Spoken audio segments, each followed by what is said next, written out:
اس programme کا مقصد یہ ہے کہ ہم لوگوں کو یہ بتائیں کہ اس وقت جن حالات سے ہم گزر رہے ہیں اس کی اصل وجوہات کیا ہیں۔ آج ہم سب سے پہلے تو بات کریں گے تصوف کی، اور ایک عام آدمی تصوف سے کس طرح سے فیض یاب ہو سکتا ہے، اس پہ تھوڑی سی روشنی ڈالیے۔ الحمدللہ وکفا وسلام علی عبادہ الذین اصطفیٰ، اما بعد فاعوذ باللہ من الشیطان الرجیم، بسم اللہ الرحمن الرحیم۔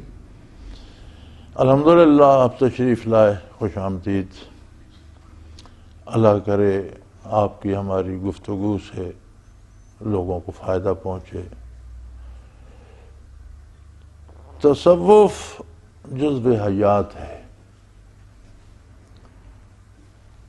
یہ بہت قیمتی چیز ہے۔ جتنی چیز کوئی قیمتی ہوتی ہے اتنی اس کی بازار میں نقول آ جاتی ہے، تو اس کی نقول نے اور اس کے نقالیوں نے خلط ملط کر دیا ہے۔ اللہ کریم نے ہر انسان کو 3 ذرائع دیے ہیں حصول علم کے۔ فرمایا تمہیں قرآن کریم میں ارشاد ہوتا ہے کہ ماؤں کے پیٹوں سے پیدا کیا، لا یعلمون شیئا، تم کچھ نہیں جانتے تھے۔ اللہ نے تمہارے لیے جعل لکم السمع والابصار والافئدہ، اللہ نے تمہارے لیے علم کے ذرائع بنائے، کان، آنکھ اور افئدہ صمیم قلب، دل کی گہرائی میں ایک لطیفہ ربانی ہے جسے لطیفہ قلب بھی کہتے ہیں، انگریزی میں اسے سیٹل ہارٹ کہتے ہیں۔ یہ 3 ذرائع علم کے ہیں۔ کان مادی علوم حاصل کرتا ہے اور اس میں قدرتی یہ استعداد ہے کہ وہ اپنا کام کرنا شروع کر دیتا ہے۔ بچہ جب دنیا میں آتا ہے جو سنتا جاتا ہے اس سے کچھ نہ کچھ نالج حاصل کرتا جاتا ہے، تاکہ مرنے تک سیکھتا رہتا ہے، نئی نئی چیزیں سنتا ہے۔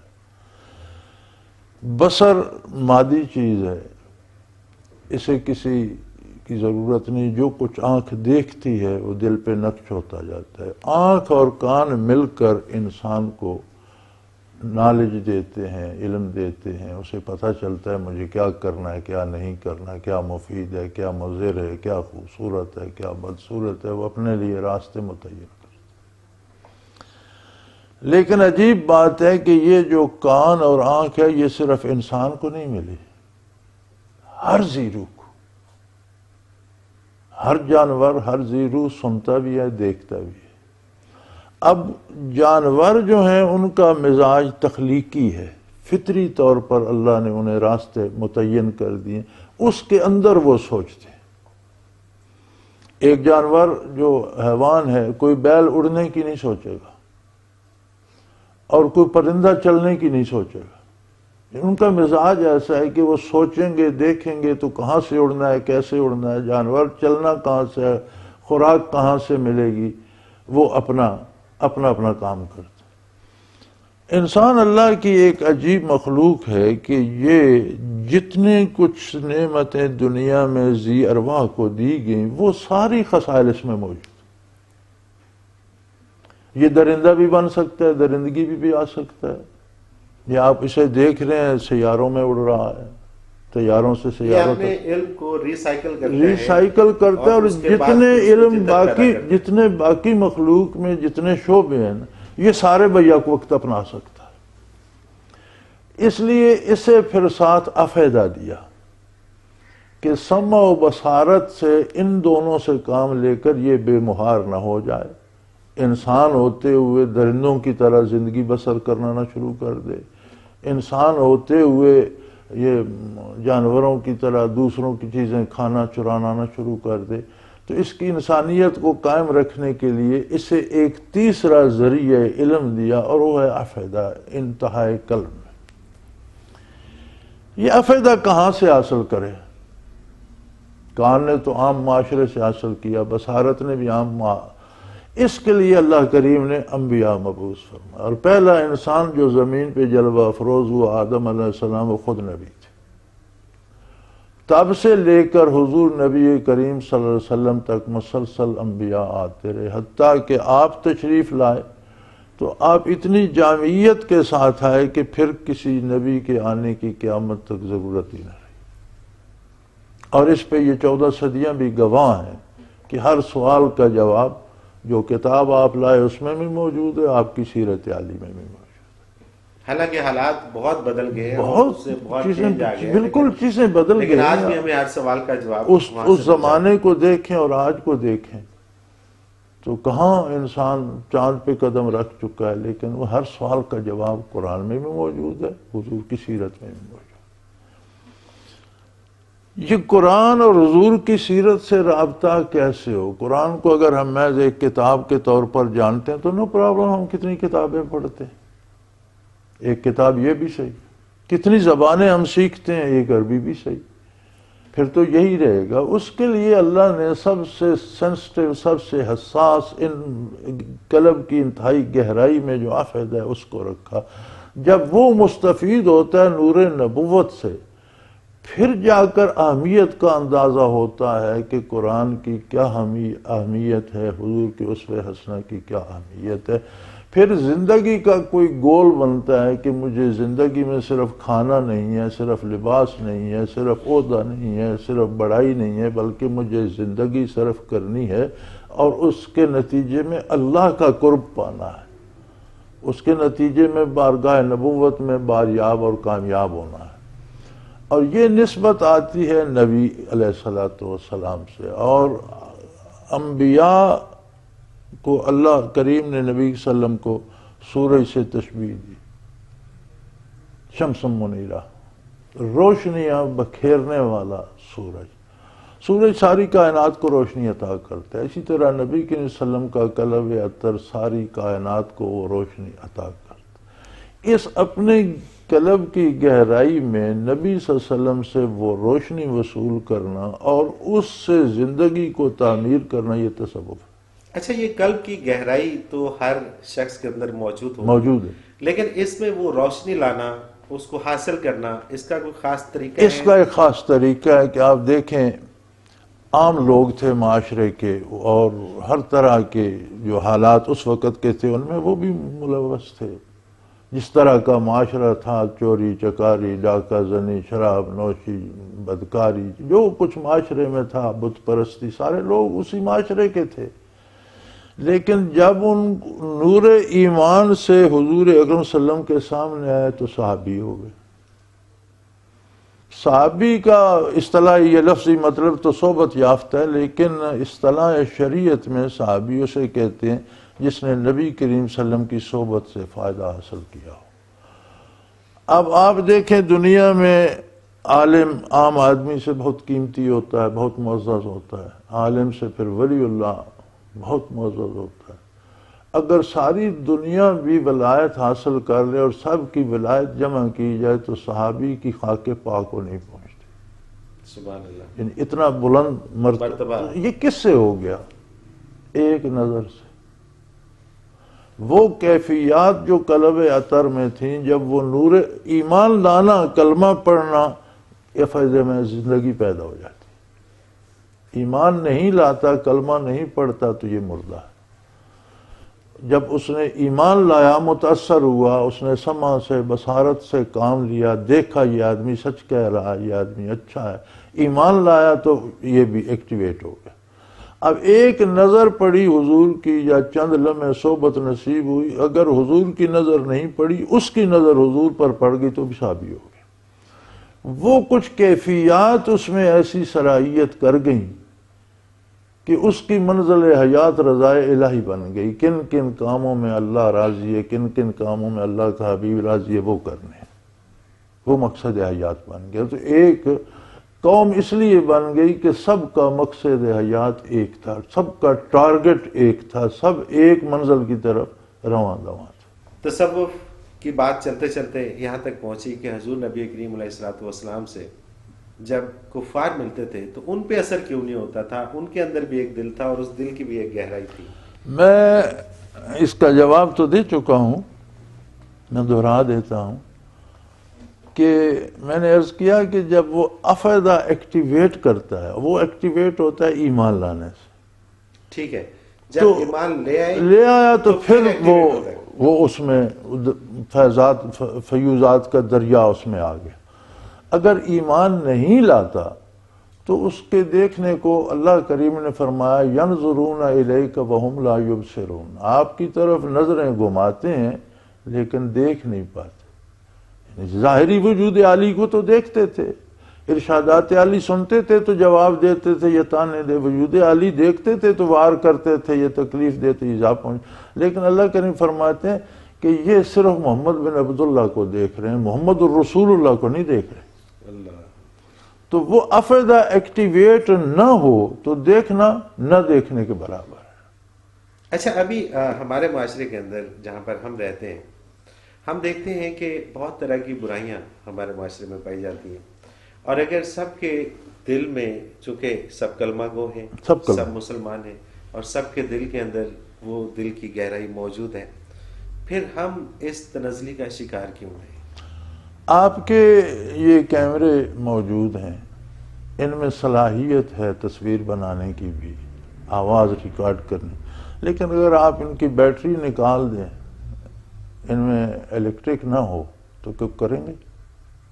سوال ہی پیدا نہیں ہوتا ہے، ظاہر ہے. تو یہ جو فیوزات نبوی ہیں یہ اس افیدہ کی بیٹری ہیں. ہمارے پاس آلات ہیں، ان میں بیٹری نہیں ہے. تو یہ بیٹری کہاں سے ملتی ہے؟ اس کو کیسے چارج کیا جائے؟ یہ جس طرح دین موروثی چلا، ہمارا دین موروثی ہے. حضور سے صحابہ نے حاصل کیا، صحابہ سے تابعین نے، تابعین سے تبع تابعین نے، اور ہمارے سارے علوم اس بات کے متقاضی ہیں کہ وہ کیا ارشاد فرماتے تھے. اپنی طرف سے کوئی نہیں ایجاد کر سکتا کہ بہت بڑا عالم ہے تو آج وہ کوئی نئی عبادت ایجاد کر دے یا کوئی نیا گناہ اس کا اعلان کر دے، ایسا نہیں ہو سکتا. اسی طرح یہ جو تصوف جسے آپ کہتے ہیں یہ دراصل تزکیہ قلب ہے، اور یہ بھی قرآن کریم میں موجود ہے کہ وَيُزَكِّيهِمْ، اللہ کا نبی ان کا تزکیہ فرماتا ہے، پاکیزہ کرتا ہے دل کو. یہ بھی موروثی ہے، حضور سے صحابہ نے لیا، صحابہ کی صحبت میں جو بیٹھے وہ تابعین کہلائے، انہوں نے صحابہ سے لیا، تابعین کی صحبت میں جو بیٹھے تبع تابعین کہلائے، انہوں نے وہاں سے لیا. اسی طرح جن لوگوں نے آگے تبع تابعین سے یہ نعمت حاصل کی اسے آگے بانٹا، وہ مشائخ سلاسل بنے. جن لوگوں نے اسے حاصل کیا وہ ولی اللہ کہلائے. اور یہ ولایت یہ ہر مسلمان کے لیے ہے. اللہ ولی الذین آمنوا، اللہ ہر مومن کا ولی ہے. یعنی یہ نعمت ہر بندے مسلمان میں ہونی چاہیے. یعنی کہ ہم اس سے یہ کہہ سکتے ہیں کہ یہ جو تزکیہ نفس ہے، تصوف کو اگر ہم اس طرح سے ڈیفائن کریں، اس کی ڈیفینیشن اگر ہم کرنا چاہیں تو ہم کہہ سکتے ہیں کہ تزکیہ نفس تصوف ہے. بالکل ہے یہ. ناظرین، ایک مختصر سا کمرشل بریک، اس کے بعد حاضر ہوتے ہیں ہمارے ساتھ.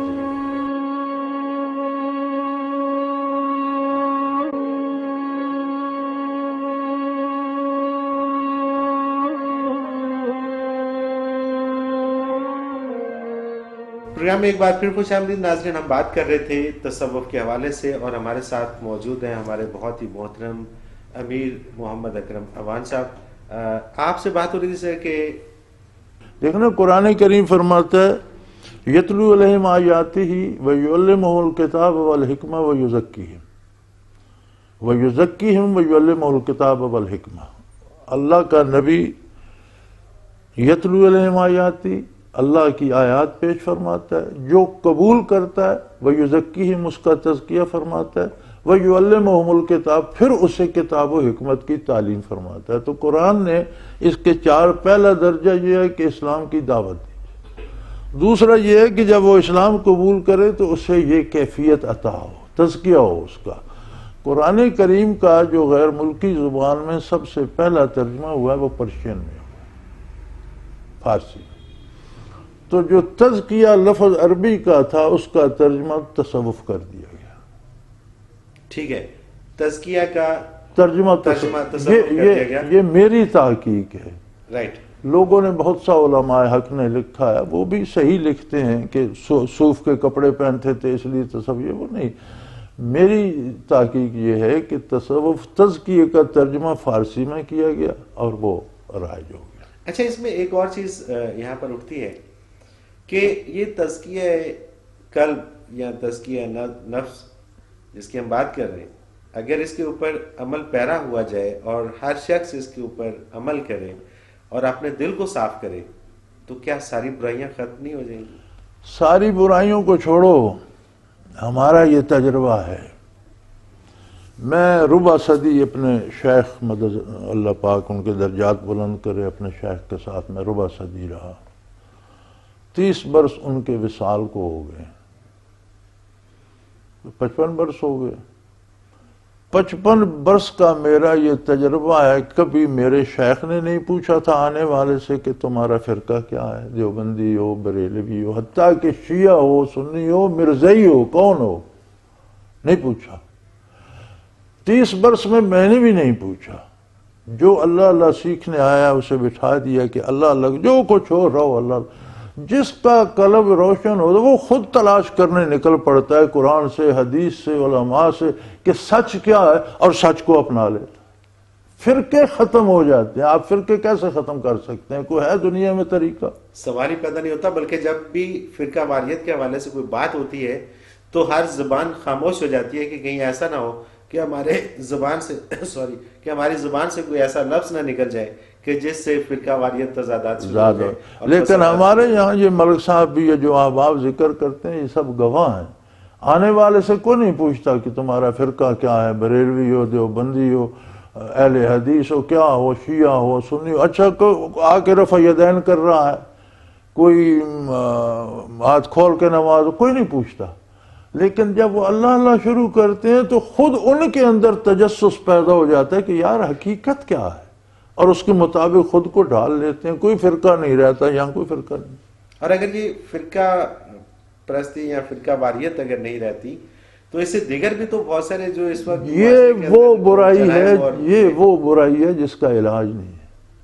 یعنی آپ چوری کرتا ہے، پکڑا جاتا ہے، اسے قید کر دیتے ہیں، قتل کرتا ہے اسے ہینگ کر دیتے ہیں، سزائیں دیتے ہیں۔ تو فرقہ کوئی کس فرقے میں اس کی تو کوئی گرفت ہی نہیں۔ یعنی معاشرے میں اسے روکنے کی تو کوئی دوا ہی نہیں۔ یہ کینسر ہے، تو جس علاج سے کینسر کیور ہو جاتا ہے اس سے سر درد ٹھیک نہیں ہوگا؟ ڈیفینیٹلی ہوگا، بالکل ٹھیک ہوگا، بالکل صحیح بات ہے۔ یہ ایسی نعمت ہے کہ اس سے یہ کینسر، معاشرے کا کینسر کیور۔ ہم کیوں ذلیل ہو رہے ہیں؟ ہم قوم نہیں ہیں، ہم لوگوں کی ایک بھیڑ ہے، ہم ایک لونلی کراؤڈ ہے۔ ہر بندہ اپنی اپا دھاپی میں لگا ہوا ہے۔ زیادہ سے زیادہ آپ فرقوں کو تو چھوڑیں، جو ہمارے یہاں سیاسی جماعتیں بنتی ہیں یہ سمجھتے ہیں صرف میں حق پر ہوں، باقی سب دوست ہیں۔ اچھا، آپ کیا سمجھتے ہیں کہ کتنے فیصد ایسے لوگ ہیں کہ جن کو یہ خیال آتا ہوگا کہ مجھے تزکیہ قلب کر لینا چاہیے؟ بھائی میرے خیال میں کسی مومن کی زندگی میں کوئی نہ کوئی لمحہ ضرور آتا ہے جب اسے یہ احساس ہوتا ہے۔ لیکن مصیبت اس دور کی یہ ہے کہ آگے نقال بیٹھے ہیں، پھر وہ ان کے جال میں پھنس جاتا ہے، شیرینیاں دیتا رہتا ہے، وہ اسے خوشخبریاں دیتے ہیں، وہ بیچارہ سمجھتا ہے یہی کچھ تصوف بھی تھا، یہ بھی دیکھ لیا۔ یہ بہت کم یاب ہے۔ کیسے اس کی پہچان کیسے کی جائے کہ یہ نقال ہیں اور اس کی پہچان یہ ہے کہ آپ کسی کو شیخ سمجھ کر جاتے ہیں کہ میں اس سے تصوف سیکھوں، اگر اس کی صحبت میں آپ کے عادات، آپ کے حالات اصلاح پذیر ہو جائیں تو واقعی شیخ۔ اور اگر آپ کے حالات و عادات وہی رہیں اور وہ آپ کو دنیاوی باتوں پہ ٹرخاتا رہے، تمہیں عہدہ مل جائے گا، تمہیں دولت مل جائے گی، تو وہ اس کا کام ہی نہیں۔ تو اس کا کوئی ایک سلسلہ ہے کہ جو پھیلا ہوا ہے پورے پاکستان کے اندر؟ الحمدللہ ہمارا سلسلہ تو انٹرنیشنلی پھیلا ہوا ہے، ہر بندہ اپروچ کر سکتا ہے، پاکستان نہیں دنیا کے ہر ملک میں ہے۔ کس طرح سے، کیا طریقہ ہے آپ تک اپروچ کرنے کا؟ ہمارا طریقہ تو ہم روزانہ پال ٹاک پہ رات ذکر ہوتا ہے جو انٹرنیشنلی ہوتا ہے۔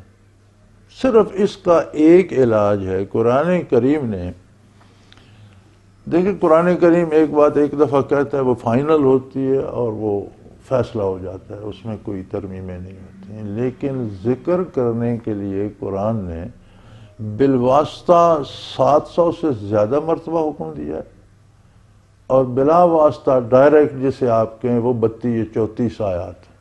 یعنی ایک بات کو 32-34 دفعہ قرآن کیوں دہراتا ہے، اور بالواسطہ جب بات ہوتی ہے 700 سے زیادہ کیوں کہتا ہے؟ پھر ہر حال میں کہتا ہے الذین یذکرون اللہ قیاما وقعودا وعلی جنوبہم، کھڑے بیٹھے سوتے ہر حال میں ذکر کرتے ہیں۔ نماز بھی ذکر الہی ہے، یعنی ہر نیکی ذکر ہے، لیکن اس کے علاوہ ذکر کثیر چاہیے۔ اچھا، نماز اذا قضیت الصلاۃ فانتشروا فی الارض وابتغوا من فضل اللہ واذکروا اللہ کثیرا، نماز ادا ہو گئی، جاؤ بازار میں اپنا کام کرو، روزی تلاش کرو، محنت کرو، لیکن ذکر کثرت سے کرتے رہو، ذکر پھر بھی کرو۔ میدان جہاد میں بھی فرمایا کہ اذا لقیتم فئۃ فاثبتوا، مقابلہ آ جائے مخالف سے جم کر کرو، واذکروا اللہ کثیرا، گولیاں چل رہی ہیں، بندے گر رہے ہیں، لاشیں گر رہی ہیں، ثبات کے لیے کیا چاہیے؟ ذکر کرتے رہو۔ یعنی ہر حال میں جہاد کتنی افضل عبادت ہے، اس میں بھی ذکر لازم ہے۔ حج میں ذکر کا ارشاد ہوا کہ حج کرتے ہو ذکر، وذکروا اللہ کا ذکرکم آباء، جس طرح باپ دادا کا نام اب اللہ کا نام اس کثرت سے لیا کرو۔ نماز ذکر ہے خود، لیکن نماز کے بعد تو یہ ہے کہ اللہ کا ذکر چلتا رہے۔ اچھا، اللہ کا ذکر، اللہ کے ذکر سے دل کو آباد رکھنا، لیکن کیا یہ انسان خود سے بھی کر سکتے ہیں کہ میں اگر اللہ کا ذکر یہ کرتا رہوں؟ بڑی آپ نے بہت مزے کی بات کی، یہ بہت مزے کی بات ہے، اس کی طرف لوگوں کی توجہ کم جاتی ہے۔ اگر کوئی گھر بیٹھ کر بھی خلوص دل سے اللہ اللہ کرنا شروع کر دے، اللہ کریم نے فرمایا والذین جاہدوا فینا لنہدینہم سبلنا، جو ہمارے لیے ہماری رضا کے لیے محنت کرتے ہیں ہم ان کو راستے دکھا دیتے ہیں۔ اگر گھر شروع کر دے گا، کسی نہ کسی ایسے بندے کے پاس اللہ اسے پہنچا دے گا جو اس کی تربیت کرے گا، یہ اللہ کا وعدہ ہے، کوئی کر کے دیکھے۔ اور اگر وہ کسی ایسی جگہ پر ہے کہ جہاں پر اس کے مسائل ہیں کہ وہ کسی ایسے بندے تک پہنچنا اس کے لیے مشکل ہے، معذور ہے، یا اس کو اور کوئی پریشانی ہے، اس کی وجہ سے اس کا نکلنا مشکل ہے، یہ ساری باتیں ہمارے لیے ہیں، ہم معذور بھی ہیں، مجبور بھی ہیں، اللہ کے لیے نہیں ہے۔ اگر وہ نہیں چل سکتا تو اللہ کسی بندے کو اٹھا کر وہاں لے جائے گا، اس کے لیے کیا مشکل ہے؟ یہ ساری مشکلات انسان مخلوق کے لیے ہیں۔ جب اس نے وعدہ کر دیا والذین جاہدوا فینا، فینا میری ذات میں، یعنی میری رضا کے لیے خلوص سے جو لوگ محنت شروع کر دیتے ہیں، لنہدینہم سبلنا، ہم اپنے راستے ان کو دکھا دیں۔ تمام مفسرین نے اس پہ یہ لکھا ہے کہ جب کوئی بندہ اللہ کی رضا کے لیے اطاعت الہی شروع کرتا ہے تو اللہ اسے اپنے ایسے لوگوں کے پاس پہنچا دیتا ہے جو اس کی رہنمائی کرتے ہیں۔ اور ایسے لوگ جو رہنمائی کرتے ہیں، کیا ان کا شیخ ہونا ضروری ہے؟ میرے بھائی، شیخ ہونا ضروری نہیں، لیکن کسی شیخ سے وابستہ ہونا ضروری، وابستہ ہونا ضروری ہے۔ وہ جو وابستہ لوگ کہیں سے وہ بجلی لے گا تو آپ کو دے گا نا، کہیں سے کرنٹ لے گا تو آگے دے گا نا۔ اچھا، جس طرح آپ نے فرمایا کہ یہ جو سلسلہ ہے یہ فیض لینے سے شروع ہوتا ہے کہ آپ نے جس سے فیض لے لیا تو آپ کے پاس فیض آ گیا تو آپ آگے اس کو تقسیم کر سکتے ہیں، تو اس کے لیے کوئی جس طرح خاندانی نسب ہوتا ہے اس کی کوئی ضرورت نہیں ہے؟ اس کے لیے کوئی بھی شخص اسلام شرط، اسلام شرط ہے، کوئی بھی شخص ہے وہ حاصل بھی کر سکتا ہے اور اس قابل ہو جائے، چونکہ اگر گھڑے میں بہنا بھی ہے تو وہ پہلے بھر جائے گا تو بہے گا نا۔ اچھا، کتنا وقت لگتا ہے عموماً یہ فیض حاصل کرنے؟ ایک لمحہ بھی لگ سکتا ہے اور ایک عمر بھی لگ سکتی ہے، اپنی اپنی طلب، اپنی اپنی استعداد ہے۔ یہ انسان کے خلوص کے اوپر ڈیپینڈ کرتا ہے۔ دو باتیں، ایک تو اس کا خلوص سب سے زیادہ کاؤنٹ ہوتا ہے کہ وہ کتنی طلب ہے اس میں، کتنا اس کی طلب میں خلوص ہے، اور دوسرا جس طرح انسانوں کے وجود مختلف ہیں، بینائی کی قوت مختلف ہے، قوت گویائی مختلف ہے، سارے بولتے ہیں لیکن پھر وہ مدارج ہیں، اسی طرح استعداد فطری بھی ہوتی ہے وصول کی۔ اب یہاں پہ ایک اور بات، ایک سوال جنم لیتا ہے کہ پھر ضروری نہیں ہے کہ کسی شیخ کے پاس جا کے دل کی اس گہرائی کو، اس کا تزکیہ کیا جائے. اگر آپ اپنے طور پہ عبادت سمجھ کے اپنی نوکری کر رہے ہیں اور آپ کو فرصت نہیں ہے تو وہ بھی پھر عبادت ہی ہے. بہت اچھا ہے، بہت اچھا ہے، اور نجات کے لیے کافی ہے. یعنی اگر آپ دیانتداری سے عبادت سمجھ کے نوکری کر رہے ہیں، مزدوری کر رہے ہیں، کام کر رہے ہیں، بچوں کو پال رہے ہیں اور شریعت کے اندر ہیں تو نجات کے لیے کافی ہے. لیکن کیا آپ صرف نجات پر اکتفا کریں گے یا اللہ کی رضا کو پانے کی کوشش کریں؟ اچھا، نجات ہو جانا ایک اور نجات ہو جانا ایک اور درجہ ہے رضا کا، اور اس کا قرب پانا رضا کا دوسرا درجہ. آپ نوکری کرتے ہیں تو کیا آپ اس لیے کرتے ہیں کہ میں کلرک ہوں تو ہمیشہ کلرک کی رہوں؟ گزارا تو ہو رہا ہے. آپ کی کوشش ہوتی ہے کہ میں آگے جاؤں. اسی طرح ایمان کا ہونا اور اعمال شریعت کے مطابق ہونا، یہ ولی اللہ ہے بندہ، میں اسے ولی سمجھتا ہوں اور نجات کا اللہ سے امید رکھتا ہوں. لیکن نجات کا ہونا اور بات ہے، ملاقات کا ہونا ایک اور بات ہے. سبحان اللہ، سبحان اللہ. تو اس کی طلب جو ہے وہ اس طرف لے جاتی ہے کہ قرب الہی زیادہ سے زیادہ نصیب ہو. اور جب یہ طلب اٹھتی ہے اور پھر انسان کوشش کرتا ہے کہ کسی ایسے شخص کی تلاش کی جائے کہ جو اس تشنگی کو پورا کر سکے، کیونکہ یہ موروثی ہے، قلب اطہر سے روانہ ہوئی. صحابہ، تابعین، تبع تابعین، مشائخ جو حاصل کرتے ہیں. شیخ ہم اسے کہتے ہیں جسے اتنی دولت نصیب ہو جائے کہ وہ آگے بانٹنے کی استعداد بھی رکھتا ہو. تو یہ ایک الگ موضوع ہے کہ نجات کے لیے تو کلمہ طیبہ، نماز، روزہ اور حلال رزق کافی ہے. نجات ایک اور شے ہے، بارگاہ الوہیت میں مقبولیت اور بارگاہ رسالت میں رسائی ایک اور بات ہے. اس کی اپنی لذت ہے، اس کی اپنی ہے. اچھا، شیخ کو تلاش کرنا اور شیخ کے پاس جانا، اگر ہم تھوڑا سا پیچھے جائیں تو مشکل تھا، کیونکہ ہمارے پاس یہ رابطے کے یہ ذریعے نہیں تھے جو آج ہیں. تو آج اگر ایک بیرون ملک شخص بیٹھا ہے اور وہاں سے وہ آپ سے رابطہ کرتا ہے اور آپ جس وقت انٹرنیٹ کے اوپر ذکر الہی کرواتے ہیں اور وہ اس میں شامل ہو جاتا ہے تو اس کو بھی اتنا ہی فائز ملے گا جو یہاں بیٹھے شخص کو ملے گا.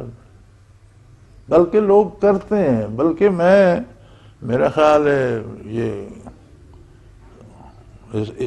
سال ہو رہا ہے کہ میرے خیال 5، 6، 7، 8 رات ای میل پہ روز انٹرنیشنلی جو لوگ آ نہیں سکتے ان کی بیعت کی ریکویسٹ ہوتی ہے. اچھا، اس کے لیے باقاعدہ بیعت کرنا پڑتا ہے یا بیعت کرنا تعلق کو مضبوط کر دیتا ہے، چونکہ سنت ہے نبی کریم صلی اللہ علیہ وسلم کی بیعت کرنا. لیکن کوئی بیعت نہ بھی کرے فیض پہنچتا ہے. اچھا، جو شخص کسی اور جگہ پہ بیعت ہوتے ہیں رہے اور وہاں سے ان کو فیض نہیں ملتا، وہ آپ کی پہلی والی بات کو میں دہراؤں گا کہ اگر ان کی صحبت میں رہ کے وہ اپنے آپ میں کوئی تبدیلی محسوس نہیں کرتے تو ایک یہ کہا جاتا ہے، یا یہ کیوں کہا جاتا ہے مجھے نہیں پتا، کہ جب آپ ایک کے بیعت ہو جاتے ہیں تو پھر دوسرے کے پاس آپ نہیں جا سکتے، آپ گناہ کریں گے. اس حوالے سے آپ کیا کہیں؟ بیعت کا مقصد پورا ہو تو پھر چھوڑ کر نہیں جانا چاہیے. جس مقصد کے لیے بیعت ہوئے وہ مقصد ہی پورا نہ ہو تو پھر کیا کریں گے آپ؟ سکول میں بچہ داخل کراتے ہیں، پڑھے گا، اگر ان کا پڑھانے کا سٹینڈرڈ ہی نہیں ہے تو آپ نکال کے دوسرے سکول میں لے جائیں. یا وہ پرائمری تک ہیں تو آپ پرائمری کے بعد بچے کو چھوڑ دیں گے کہ آپ دوسرے سکول میں جانا من ہے، آپ مڈل سکول میں لے جائیں گے، ہائی میں لے جائیں گے، کالج میں لے جائیں گے. اس میں بھی درجات ہیں؟ ہاں، نہیں، شیخ کے بھی درجات ہوتے ہیں؟ بالکل درجات. کیا درجات ہوتے ہیں اس میں؟ اس کے اپنے درجات اور اپنی کیفیات ہیں، ان سب کے نام ہیں. وہ بڑا لمبا سلسلہ ہے، وہ چل نکلا تو پھر آپ کے پروگرام کا دامن تنگ ہو جائے گا.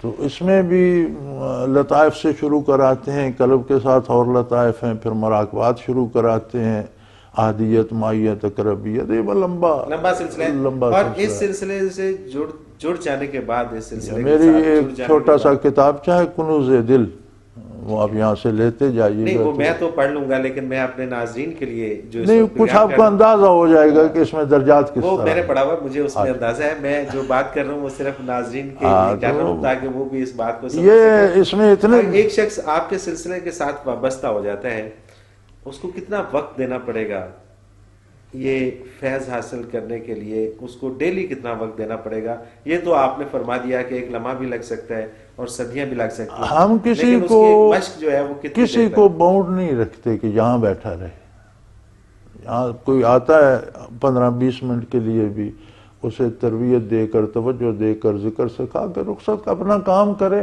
لیکن اپنے اوقات میں صبح شام 2 وقت اس کو معاملے کو بھی، ذکر کو بھی توجہ دے، کہیں جب اسے فرصت ملتی ہے اپنا ایک وقت مختص کر لے، تنہائی میں آرام سے بیٹھ کر ذکر کرے جہاں بھی ہے، پھر جب فرصت ہوگی پھر مل لے گا، اگلا سبق دے دیں گے۔